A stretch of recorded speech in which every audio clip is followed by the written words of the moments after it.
Na msikilizaji wangu waliosikia pale juu 98.8 Times Radio, ujambo na karibu kwa mara nyingine boys and girls, ladies and gentlemen. Tunapatana katika makala yetu ya kila siku ya Jumatano ya ulemavu na mwendo wake. Jina langu halijabadilika siku zote, niita 𝒊𝒏𝒂𝒄. Wanangu wa kitaa pale nyumbani wana tabia ya kuniita Manucho, Mshairi ya maguru, mfalme wa interviews. Nakubali na tii, manake mimi ndo simba na mimi najikubali mwenyewe.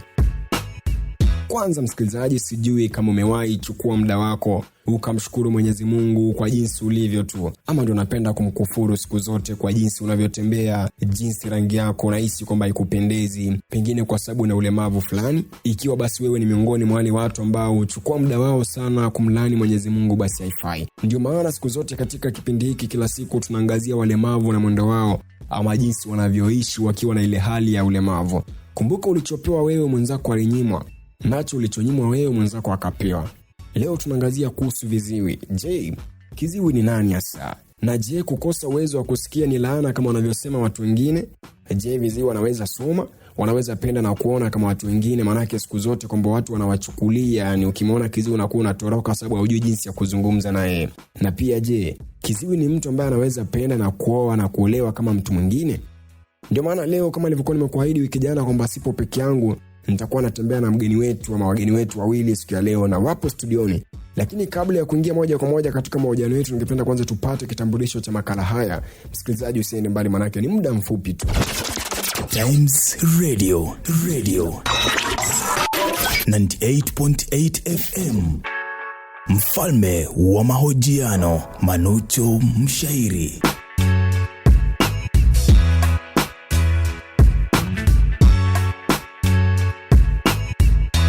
Karibu tena msikilizaji wangu, na shukrani sana za dhati kuzidi kutegea mitabendi 98.8 Times Radio. Hapa ndo nyumbani mwa mafunzo na burudani ya kutosha nilivyokuahidi, na Daktari Lilian Murimi ambaye pia ni nesi katika taasisi ya mawasiliano nchini Kenya, 𝒌𝒊𝒛𝒐. Kumbuka 𝒌𝒊𝒛𝒐 is the place where celebrities are made. Karibu Bimrimi. Naitwa 𝒊𝒏𝒂𝒄, hii ni Times Radio 98.8 kama nilivyosema awali. Bwana, nilikuwa nimewaahidi kwamba tutazungumzia kuhusu viziwi, na leo nina wataalamu ambao watakuwa nakueleza. Ningependa kuanza naye moja kwa moja nesi. Je, kiziwi ni nani kwa manufaa yule mtu ambaye anatusikiza ambaye hajui? Alafu hapo wengi wanakuwa wanasema kwamba kukosa kusikia inaweza kuwa laana, na pia baadhi ya watu wanasema kwamba vyakula ambavyo mama anakula akiwa mjamzito pia vinaweza changia kwamba mtoto akazaliwa akiwa kiziwi. Je, pana kweli? Na pia utuambie nini kinaweza sababisha ulemavu huu. Kwanza nitaongelelea kuhusu sababu ama the causes of deafness. One, it's heredity ama genes zenye mtu amezaliwa nazo. Kuna wale watu ambao wako na genes ya kuto develop masikio. Kwa hivyo hata mtoto akiwa kwa tumbo ya mama yake ama when the mother is expectant, that child does not develop the hearing sense. So automatically the child is born deaf. Then pia kuna age. There's an age that reaches and the person just now the hearing gets impaired. Then there's also noise. The noise could be occupational. It could be where you are working. It could also be recreational, like discos. It can also cause deafness. Madawa pia, it can also lead to ototoxicity, whereby some drugs that we take, they can impair the hearing. Or when you overdose, when you are given a dose and you overtake the medication, it can also cause deafness. Some illness like viral infection, if they affect your ear, they could impair the internal ear, causing deafness. Pia kuna injuries. There's a way you can sustain some head injuries, maybe through accidents, or even, someone can hit you so hard and you just impair your internal ear. There's also stress, there's also poor diet. Usipokula chakula yenye iko balanced, unaweza pia cause the deafness. Even allergies. There are some people with allergies that affect, the hearing, the nose, the throat. And those three are very connected, so they can also cause allergies, and also smoking.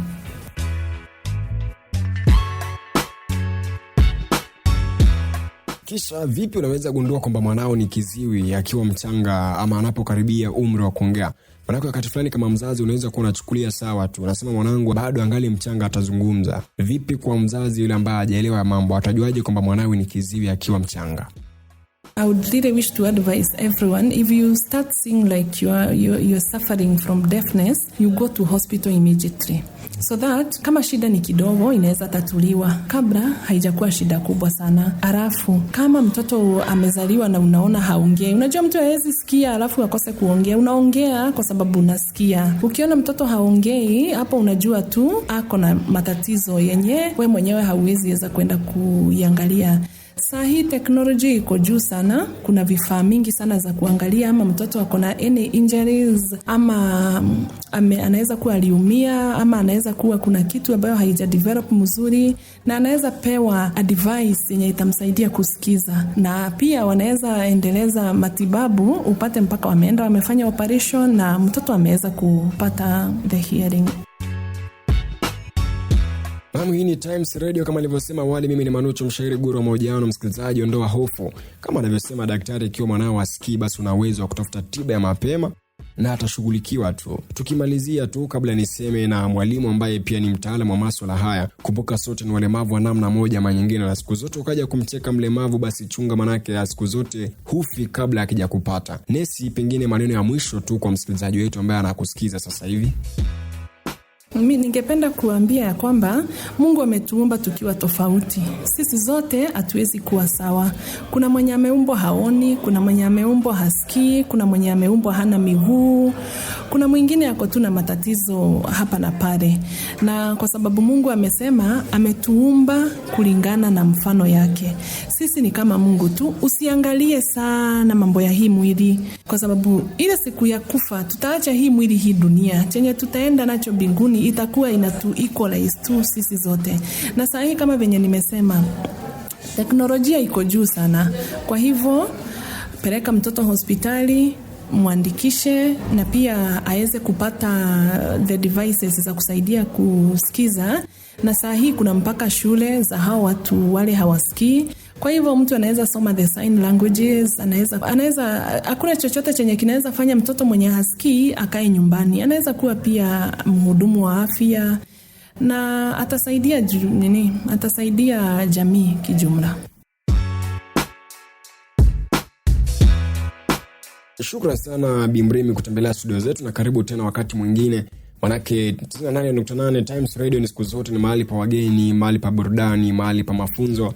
Na kutakia heri na hali katika safari yako unapozidi kuwafaa wale wote ambao wanakutazamia katika maisha. Kila la heri. Asante sana na karibu.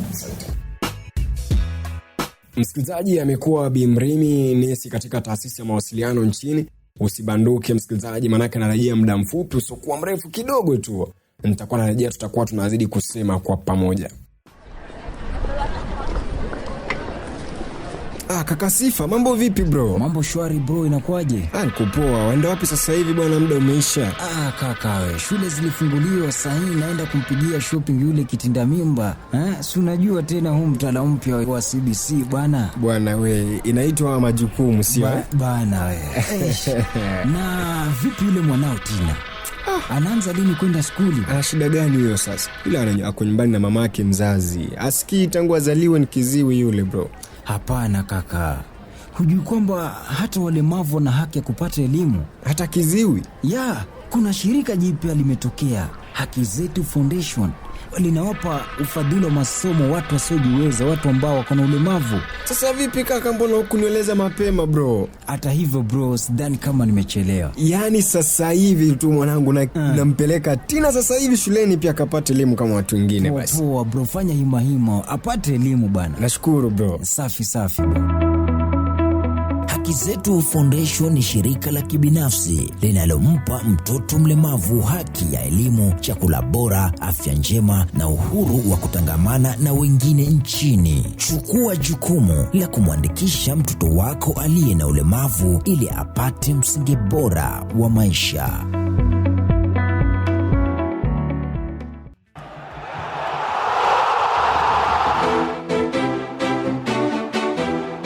Msimu huu ni kifo kisimani. Chelsea wanaungua, Manchester United wanateketea, Liverpool wako on fire.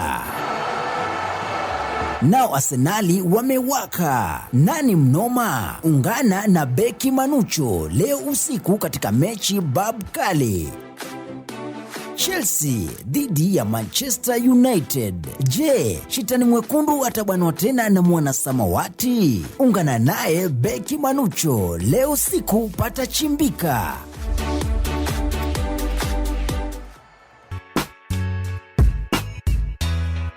Na msikilizaji wangu, nilidhani kwamba nitakawia kidogo, manake kinywaji nilidhani kwamba kitakuwa moto, ila kimekuwa baridi sana. Nadhani mwelekezo wangu alifanya hiyo kitu. Kumbuka awali tumekuwa na Bimrimi na sasa nina mgeni mwingine ambaye ningependa ajitambulishe mwenyewe, manake siku zote pale mjini watu wanamuita Madam Winfrida. Je, Winfrida ni nani hasa? My name is Winfred Mudhoni and I am a sign language interpreter, though when it comes to interpretation, it needs another grade. I started learning Kenya Sign Language in 2015, and that is in church. We were sponsored. And our center by that time was at Hori Family Minor Basilica at town. And then later, I joined the ministry of the Catholic Church called 𝒊𝒏𝒂𝒄, which is straight and the headquarters are at Guadalupe, Adams Arcade hapo. And then after that, I was sponsored by the institution where I do work. And by this, I got a certificate at Kenya Institute of Special Education. And after that, I was able now to go out and interpret to deaf people whenever I have time. There was a time I was at 𝒍𝒆𝒗𝒊𝒔, and I do assist. I was assisting and I do assist whenever I get people, Nyeri Cathedral as well as Gaturu area. And then until I get another chance, here at Kenya Institute of Mass Communication, I have a club which we continue learning and knowing more about deaf culture and Kenya Sign Language, and more about even their history, the different systems that are usually used, or that has been the development that has been developed throughout the centuries, because not one, since the time it was published, the manual alphabetical was published, and from there till today we have seen so many and a lot of development when it comes to sign language. Na kuhusu pengine kuhakikisha kwamba viziwi pia wanajihisi kama watu wengine katika jamii na wanaishi kwamba wanakubalika katika jamii, wanaweza kushauri vipi serikali kuweka mikakati ipi kuhakikisha kwamba mambo yanaenda jinsi pia wanavyotamani kama watu wengine? Kwanza ni kuhakikisha in all primary schools and secondary schools, Kenya Sign Language has been implemented so that each and every person, each and every student, each and every teacher will be incorporated to in the knowledge of this language. And also, it is also important for the government to be sponsoring people to go and learn more about sign language. The church has done its part. Or now what is being left true, and Kenya Sign Language is in our constitution, is now to have enough people to go out and meet the deaf huko nje mashinani. In places of work I know there are, but now mashinani huko ndani, that's where the great challenge is, because this is where they live with their families who don't understand them, and even if they do understand them, they cannot maybe go and interpret unto them. Maybe for example ni kwa kanisa, maybe ni kwa meeting, maybe ni kwa TV. So we have a person who is learned. Kisha nimewaambiwa kwamba kiziwi pia ana uwezo wa kupenda kiziwi mwenzake, na mapenzi wakipendana ni mapenzi matamu sana. Vipi inawezekana kwamba kiziwi akaoa na kuolewa kama watu wengine? They like marrying their fellow viziwi because they understand their culture better, they understand one another better. But from the history until today, and I know this will also happen unto future, is that the family members are the first interpreters for these deaf people. Then they marry, they have children, and surprisingly, hutawaipata familia iko na watoto viziwi. So these children, they grow up learning sign language very well. But how they know how to speak, that is a miracle from God. And they go, they understand, and they come and interpret unto their parents. Na msikilizaji, ikiwa ulistaajabia hayo, basi sikiza hii. Nimeambiwa kwamba hata kiziwi ana uwezo wa kuimba na kumwabudu Mwenyezi Mungu kama wewe unavyofanya tu katika siku zote za Jumapili unavyomwabudu Mwenyezi Mungu na kuimba. Winfrida, inawezekana? Na kama inawezekana basi utuambie vipi, manake nami bado nastaajabia kama kiziwi anaweza imba na kuabudu. Very true. As far as there is an interpreter, they just copy from the interpreter what the interpreter is guiding them, and they do it very well. They hear, if I can say, through vibration. You can put a cassette here because of that music, and through vibration in the brain, you just get children dancing the way others dance in a very these styles that they are styling very well. They go together, the rhythm, and they do it very well. Vipi, mbona unamwambia mzazi kwamba asiwe na wasiwasi? Mzazi anapo na mtoto kiziwi, ama anapojifungua mtoto kiziwi, ama unapopata kiziwi, vipi, mbona usikuwe na wasiwasi? For one, parents should not hide these children, because one, they get assistance from the government. Number two, there is assessment place whereby it's at KISE, and if you notice that your small child or that toddler is not hearing, that infant, there is free assessment area at Kenya Institute of Special Education, that is KISE, and it is free when you go there and book an appointment, and then from there they'll guide you how you get assistance. Also, they are being paid by the government. They get some funds to help themselves, and also after that there are schools. We have literary professors. We have those who have gone to America, who, for example, one of them is Professor Drumo, Dr. Drumo, when he came back in Kenya in 1985, he's the one who advocated for Kenya Sign Language to be taught in schools, because from 1880 there is a conference at Milan which was led by Henkens, and they had said that they should be taught speech. Even today, speech reading or lip reading is very important unto them, unto their lives. But also, when it comes to Kenya Sign Language, let us understand that these people, they use signs. So they are our some people. If you can intermingle with them, and if you wish to learn, to know, to learn, and to get more knowledge in their culture, it's called deaf culture. Shukrani sana Bi Frida, sababu ya muda itabidi tufungie pale mahojiano yetu, manake siku zote tunasema kwamba kilicho na mwanzo hakikosi tamati. Imekuwa raha sana kuwa naye mwanamke mkakamavu, mwanamke bomba, mwanamke mpambanaji kiasi hiki. Neno la mwisho tu kwa yule msikilizaji ambaye amekuwa akikusikiza tangu tulipoanza kipindi hiki mpaka sasa hivi tunakimaliza. I would like to thank them all, and knowing that hakuna pahali utaenda maybe tuseme 5 kilometers and ukose a deaf person. When you go to and meet that person is not a curse as our forefathers used to believe. They are normal people like us. They are gifted differently, and I don't know, there are some people. Just intermingle with them and just try to go closer and closer to them, because by doing so, you are also now removing them from that isolated island of the people who do not speak. And also, when you come across them, don't panic that you don't know Kenya Sign Language. They know how to read and write. You can communicate very well through writing. It's only that you cannot use Kiswahili, because instead of Kiswahili in classes, they learn Kenya Sign Language. But for the rest of English that we learn, exactly, theirs is called Sign Exact English. You will communicate very well. Na msikilizaji wangu anasema siku zote kwamba kilicho na mwanzo hakikosi tamati. Nami nafikia pale nasema kwamba nalikunja jamvi la makala yetu ya kila siku ya Jumatano hadi wiki ijayo inshallah. Lakini sasa hivi nakwambiaje, na kukumbusha tu kwamba siku zote ukifa kwa utamu unakufa ukitabasamu.